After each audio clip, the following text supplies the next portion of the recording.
Nanguna si Senator Bam Aquino sa pinakabagong Pahayag 2026 First Quarter Survey ng Publicus Asia Incorporated bilang pinakapaboritong personalidad sa politika sa bansa. Sa survey na isinagawa mula March 21 hanggang 24, nakakuha si Aquino ng 59% na net favorable rating kung saan 30% ng mga respondent ang nagsabing very favorable ang kanilang pananaw sa senador.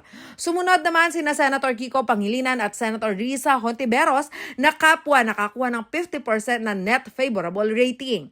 Pasok din sa top 10 sina Senator Loren Legarda, Bongo, Raffy Tulfo, Ping Lacson, Pia Cayetano, Mig Zubiri at Alan Peter Cayetano. Samantala, bumaba naman ang approval rating sina Pangulong Ferdinand Marcos Jr. at Vice President Sara Duterte. Si Marcos ay may 19% na approval rating mula sa dating 22%, habang 13% ang kanyang trust rating. Si Duterte naman ay bumaba sa 28% mula sa 34% at may 26% na trust rating.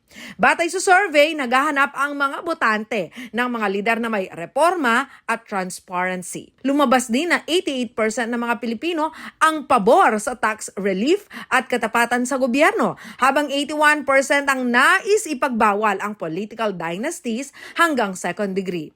Sa kabila nito, 74% ng mga respondent ang negatibo ang pananaw sa kasalukuyang kalagayan ng bansa at 56% ang naniniwalang lalala pa ang ekonomiya sa susunod na 3 buwan. Samantala, ang Publicus Asia ang survey firm na naglabas ng survey sa pagkapanalo ni Senator Bongo at Senator Bam Aquino bilang una at pangalawa sa nagdaang 2025 midterm elections. Ako si Jana Lumbang Parungaw para sa Balitang Balita.